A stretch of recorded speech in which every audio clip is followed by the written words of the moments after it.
Đây là con đường xuất phát từ nhà mình đi Đồi Môn Xôi, thì cách chỗ nhà mình đi lên trên đấy là khoảng 3 cây hoặc là 4 cây số.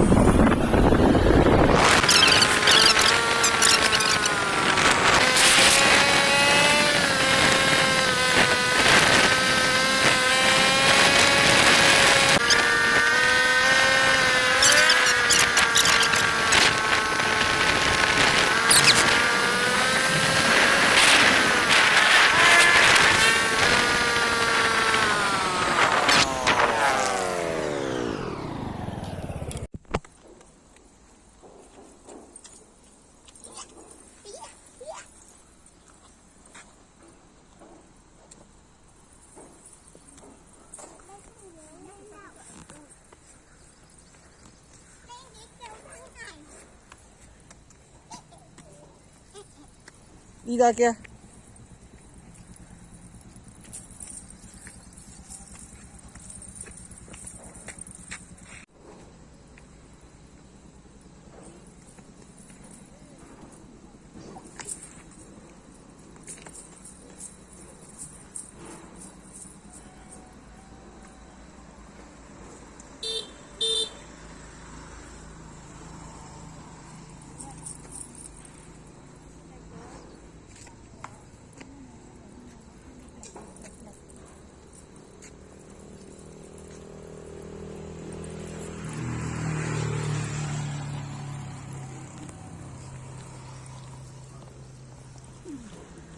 Đừng vào đây mới đẹp.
Rồi, nào nữa. Thế con sống kiểu nào? Một cơn giận này.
Mắt kiểu gì đấy?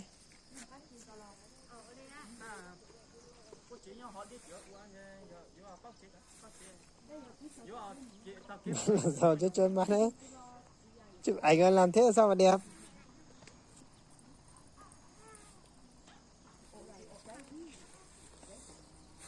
Thế Dung là không chụp ảnh à? Dung vẫn liền ra đây chụp ảnh đi.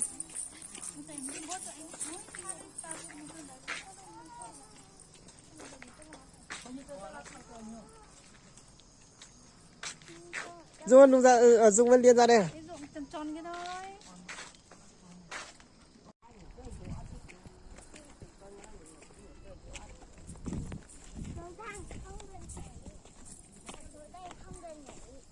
Nhảy ra sẽ bị ngã.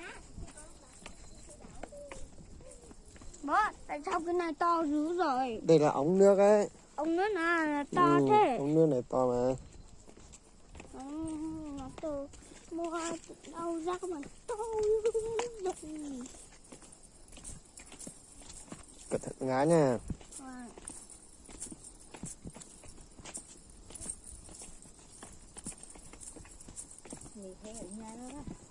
Nghỉ hè ở nhà thôi. Bạn cũng thế gì? À thế à? Học trực tuyến à? Mình học xong trước, mình học đại học này. Cho nên là bây giờ chỉ ở nhà thôi. Vốn dĩ ăn từ ngày vừa vào rồi. Mình ăn hạng 2 từ vừa vào rồi. Nhưng mà hôm trước họ bảo là chưa đủ năm, không biết là như nào nữa. Không trả lại mà chưa đủ năm để mà mình vào cái lương mới. Có hệ số lương mới mà họ bảo là từ phải là 3,33 thì mới lên được 4,0 cơ. Chứ bây giờ bây giờ đang 3,0 thôi thì lên 4,0 thì họ bảo như thế chưa được. Phải một năm sau tăng lần thứ 3 mới được. Lần thứ 4, tăng lần thứ 4.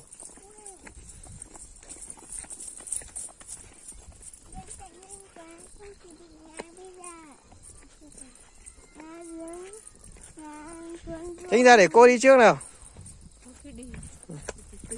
Để cô đi trước là con mình đi chơi rồi đi sau.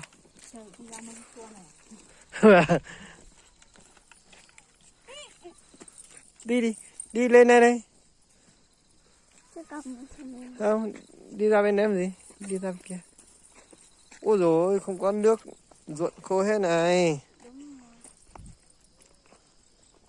Nếu có mưa thì nước sẽ có.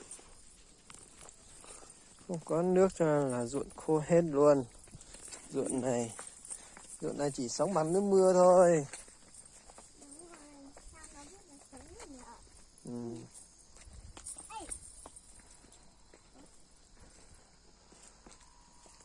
Đi.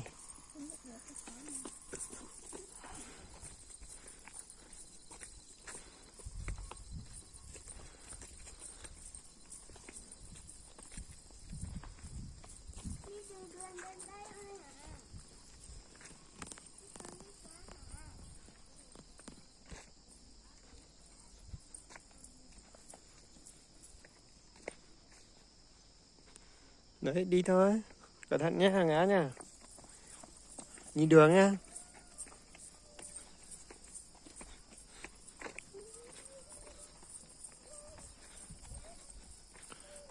Đến bên đấy xong là dừng lại bên đấy để chụp ảnh. Đây, đứng ra đây để bố chụp ảnh nào. Hiếu về đây. Hiếu về đây.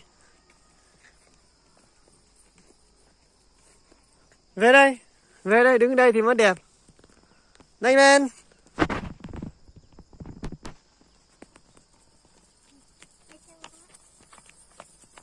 Đây, đứng đấy. Cả Hiếu đứng đằng trước đi. Hiếu đứng đằng trước, Dung đi. Cẩn thận nha. Đứng đằng trước, đứng đằng trước. Đứng đằng trước này.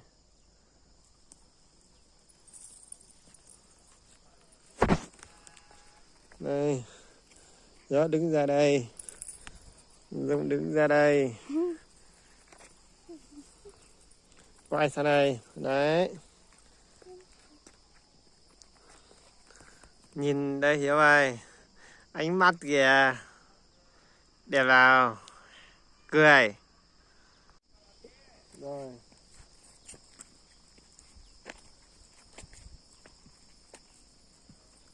Đi bình thường thôi.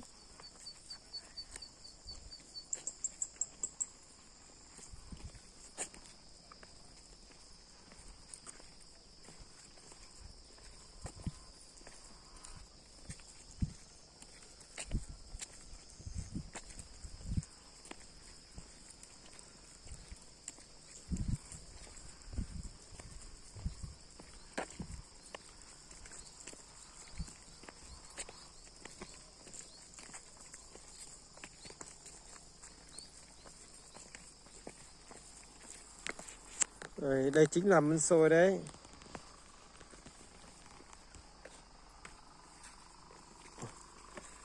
Nhìn cái họ làm dẫn nước kìa.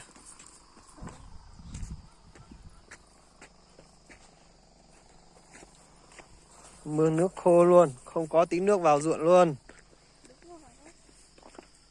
Không còn một ít nước nào. Không có một ít nước nào. Chỉ có một tí xíu thôi. Ở đây thì mới có ít thôi. Đang cày ruộng. Ông đang cày ruộng bên kia. Nhưng mà không có nước. Đi trước đi. Đi bên này chứ. Cứ đi. Đi. Muốn đi sau nữa. Ơi, ông kia đang cày ruộng như bố cày kìa.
Đường này con ơi.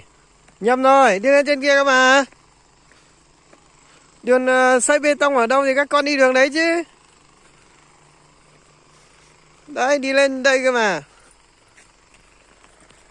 Định đi theo họ à? Đi làm nương của họ à?